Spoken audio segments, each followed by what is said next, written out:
किसी अवतल दर्पण के सामने 30 सेंटीमीटर की दूरी पर स्थित वस्तु का प्रतिबिंब दर्पण के पीछे 40 सेंटीमीटर पर बनता है। दर्पण की फोकस दूरी निकल। क्वेश्चन हम लोग का यह है।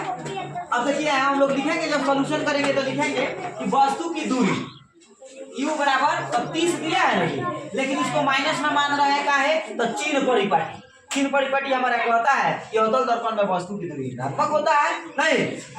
प्रतिबिंब की दूरी, तो प्रतिबिंब की दूरी यहाँ मान रहे हैं 40 सेंटीमीटर। और ये बात हम लोग जानते हैं कि प्रतिबिंब की दूरी भी अवतल दर्पण में ऋणात्मक होता है, लेकिन हम यहाँ प्लस में मान रहे हैं। पता है क्या मान रहे हैं? अवतल दर्पण में याद कीजिए, जब प्रतिबिंब दर्पण के एगो पीछे बन रहा था तो उस समय क्या होता था, तो उसका प्रतिबिंब की दूरी धनात्मक होता था, है जी। क्योंकि मान लीजिए कि अवतल दर्पण अगर ऐसे है नहीं, मान लीजिए कि ये अवतल दर्पण है और यहाँ वस्तु इधर स्थित है, तो जब ध्रुव के इधर स्थित है तो ऋणात्मक वस्तु की दूरी ठीक माने है।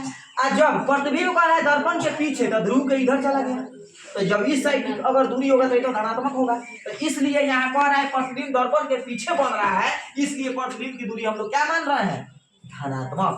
अब आइए फोकस दूरी कितना है, तो एफ ये निकालना है और एफ ऋणात्मक होता है क्योंकि इधर होता है, इस साइड में चिन्ह परिपाटी के अनुसार। और चलिए कहेंगे दर्पण सूत्र से, तो दर्पण सूत्र हमारा कहता है 1/f बराबर 1/u प्लस 1/v। मान रखेंगे 1/-f बराबर 1/-30 प्लस 1/40। अब एक काम करेंगे, हम दिस अप्लाई डेट का चिन्ह लिख दिए और ये ज्यों का त्यों हम यहाँ लिख दिए और 30 और 40 का एलसीएम निकाल दिए, लॉसम लीस्ट कॉमन मल्टीपल लॉसम निकाल दिया, कितना आ गया 120। इससे भाग देंगे हम लोग 120 में, तो 4 बार में कटेगा। ऊपर वाला में गुना करेंगे तो 4 आएगा और नीचे माइनस है, इसको नीचे नहीं छोड़ते हैं, ऊपर लेकर चलेगा। 40 से अगर भाग देंगे 120 को तो कितना बार में कटेगा, 3 बार। और 3 बार में तो 3 में 1 से गुना करेंगे तो कितना आ जाएगा 3। अब भाई जब कहते हैं हम उतार दिए, अब -4 में से +3 कर दिए यानी घटाए तो माइनस में 1 बचेगा। 120 का जब कहते हैं लिख दिए हम। अब उसके बाद माइनस से माइनस कट गया और यहाँ बाइसियम कर दिए।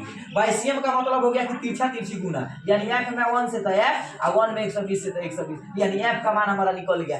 f को कहते हैं फोकस दूरी, तो फोकस दूरी हमारा निकल गया कितना 120 सेंटीमीटर। बुझाया हमको।